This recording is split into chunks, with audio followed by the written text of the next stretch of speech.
subjective term. So you have to know what you're looking for.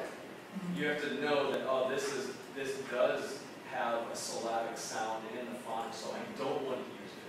Because this is not what I want them being taught. Alright, let's move on. So, let's see, you can also have them put it in and then match the words, like put up the alphabet, like then match put up words that match that letter, to match that sound. And there's like, be creative. There are a lot of things you can do with the flashcards. Okay, spelling words, matching uppercase with lowercase, etc. Okay, and also teaching phonics, one thing that helps is like also teaching them word families. Okay, that words that all sound the same at the end. It's just different, it's different. So you can, it's like, I suggest say the sound first, get them to listen to the sound, and then show how it looks.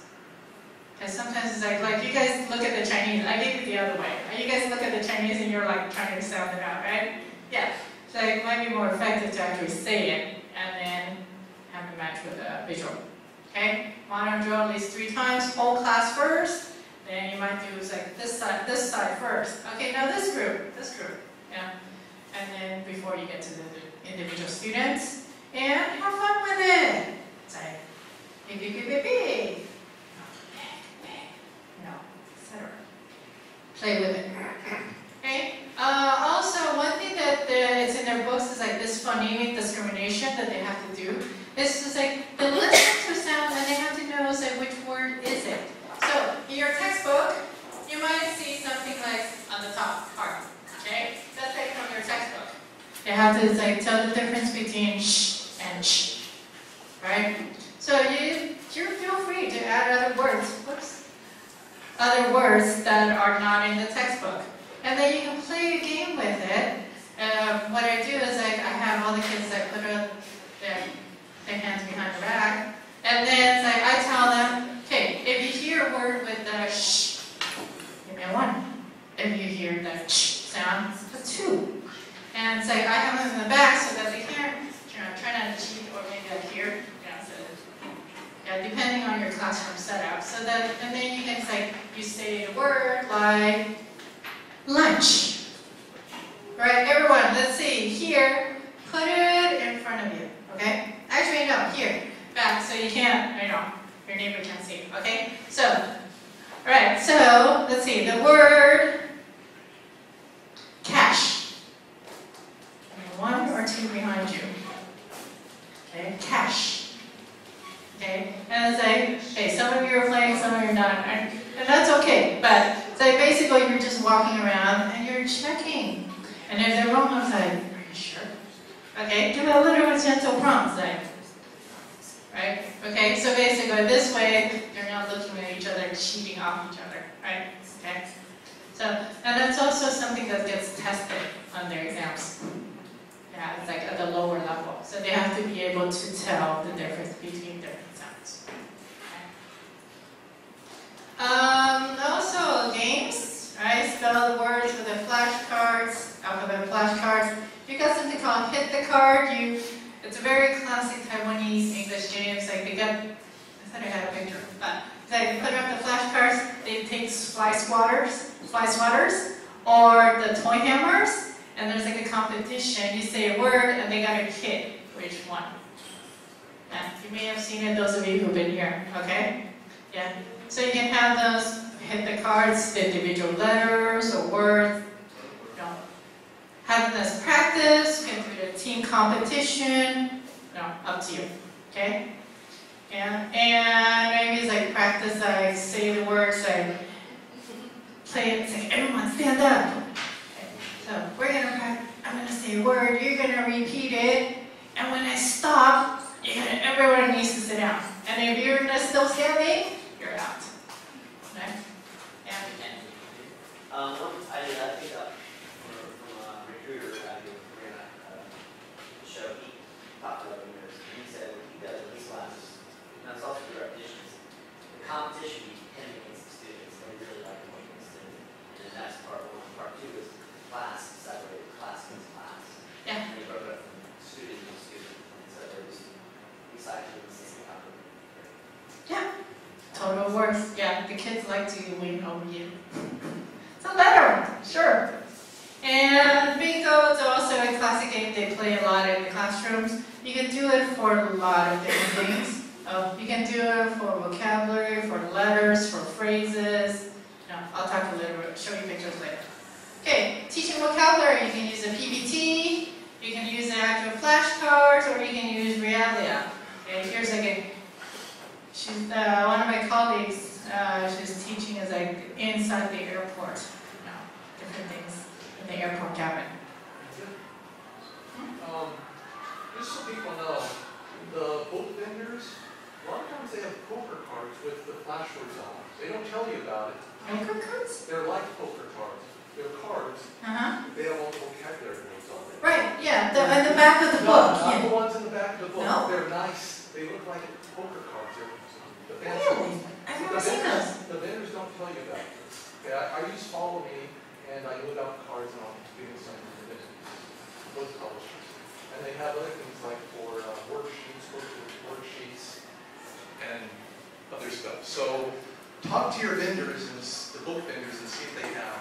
But I know that people who do Follow Me have like poker cards with all the vocabulary words on I it. love those cards, man. You do too. You know what I'm talking about. At one point, they stopped, one publisher stopped using them back. I'm like, oh, that's took a lot out of it. Yeah. There's so many different cards. Yeah, it's like your school may fall under two camps. They may want you to teach, do extensions with the book, or they may have you do completely different lessons. Okay. So the schools I was at, so one had me do the book, and one is like total individual lessons. Okay. So also flashcard games you can do is like very simple. It's like just find your partner. I would have flashcards with pictures and just the words, and then I just distribute them out. Okay, now you gotta find the matching one, and then you come over. Once you find them, then come up to me, and then you guys have to say the word together. It's like practice. Yeah. Once you find your stronger students, you can assign them to the teacher. That way you can understand what it is. Yeah. Okay. Use your students as leaders. Very good. Okay. Oh, here's hit the card one. Yeah. They're using fly swatters and they're competing. Yeah. Okay. Yeah, it's like co-teacher with a mask. Very classic. Okay. Yeah, memory matching, etc. Things you can do. Other things. You guys know how to play charades, Pictionary, have them do the whole picture, or maybe just challenge it just one stroke, and then next one. Simon Says, or here they call it Teacher Says. Okay. Yeah. Okay. Change spelling as you're like having going around the classroom. Okay. Spell the word bird. B-I-R-D. Next word. Blah, blah, blah. So, one letter at a time. Okay. And if you're teaching a lesson about colors, I like to use Realia. Yeah. What color is it? It's whatever. Right. And then so I pick it up first, ask them, and then I train it on the students. Okay, now you get to be the teacher. You pick something and you ask the question. Everyone answers for you. And the same thing you can do with what's this, with your school supplies vocabulary. Okay, bingo. So many different variations, right? Yeah, adjectives, comparatives here, just pictures with words. Up to you, right? So words, pictures, words, phrases, sentences, anything. You can practice with it. And if you find that maybe it's like you have nothing, you run out of time, you need some quick 30 game, this. It's like, okay, in your book, draw a grid, put your vocabulary in there, let's go play. Yeah. Okay, TPR, Jason was doing a lot of this yesterday, is where you're using your body to practice, reinforce the vocabulary. You can use it for vocabulary like body parts, verbs, okay, sentences or phrases even, like directions, prepositions, on, in, under, okay. Also, Simon Says, charades, it's like songs, have everybody move to the songs and sing with them. Examples, like walk, stand, pick up, blah, blah, blah, blah. Okay, show me your whatever. Okay, so these different things you can do with TPR. These, or you can integrate it as Jason was doing, as teaching the lesson, telling the story and putting the actions in. Okay, some examples that you can use for TPR. Okay. Dialogue and sentence patterns, they come from everywhere. You can use substitution. This is like, you might find your classroom has like a spinner. Okay, these come from the publisher's set of tools. So it's like, we just put it on, it's like from the story, brown bear, what do you see? We put it as cutouts of all the pictures and you spin it and have the kids practice the sentences with vocabulary. Make it more like a game. Sometimes have the kids like, hey, okay, now you spin it. And everyone, what is it? I see a green frog looking at me. Okay. Also, you can find someone who, like a mango. Okay, get them to put the vocabulary and your sentence pattern. They have to go around the classroom, find people, write their name, what they'd like to do, check. Yeah. I'm just thinking we got 7 minutes, a lot of stuff too. You can also do mangoes with question words. I give them sentence frames. Okay, so they don't want the answer. Also, this is like a free-form lesson. What subjects do you like? Okay. And then like a survey, basically. And then the most popular subject is, the least one is blah, blah, blah. Chants, nursery rhymes, songs. Whatever, whenever you teach these, I suggest teach the vocabulary, key vocabulary first. Yeah, don't just throw it to them and have you follow. Because they're like, well, I don't know what I'm saying. Right? At least it's like teach the vocabulary so that they have a general idea what the bit is about. Okay? So, vocabulary first, then teach it. You may need to have your co-teacher translate it if necessary. Then the second time or more, the kids will actually join in. Now, one of the things you'll find that 5th grade, less willing to do this. 6th grade, forget it. Okay? Yeah? So you can also add movement to it if applicable. Okay? You can also more advanced. This is what I did with 5th grade, 6th grade. You're not so willing to sing it, but at least listen and then put in the missing words. Also, Jason was doing this yesterday. The group read aloud. You have the text up there and have all the kids follow along. It's less intimidating than having individual kids read on their own. Yeah. Also, you can play different things like telephone game. You guys know, right? You say, as a teacher, since they're going to be sitting on rows, you can say, pass it that way, pass it this way, right? It's always fun. What do you guys call Chinese whispers? Yeah. You never played that game? You always start with a phrase. We call it Chinese whisper. I don't know why I got that name. But you had a long line of people and you told the first person a sentence and they had to pass it on. But by the time you got to the end, it was always so convoluted and so far removed from the first one. Yeah, that's that case. Yeah, same thing. Yeah, Yeah, same thing. I was going to change that. Yeah. Also, use a variation of this is team whispers, where you have them give a blank one and you got sentence strips. Yeah, there's so much I wanted to do with you guys, but we're running out of time. But basically, it was that. It's like have where they write it down, and in the group, have them say, okay, the first person pick up one, pass it down, and then write down what they. What the sentence was. And then the person who wrote, they go to the front of the line, and they're the ones who do it. So that way every single student rotates and actually says it. And then you got to, and writes too. Okay? I do that we just work like spelling and then learning words and a race with our teams, Yeah. Dictated, the first one writes and passes on.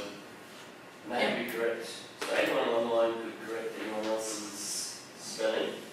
The last person writes that goes up forward. Yep. Okay. Then running dictation. The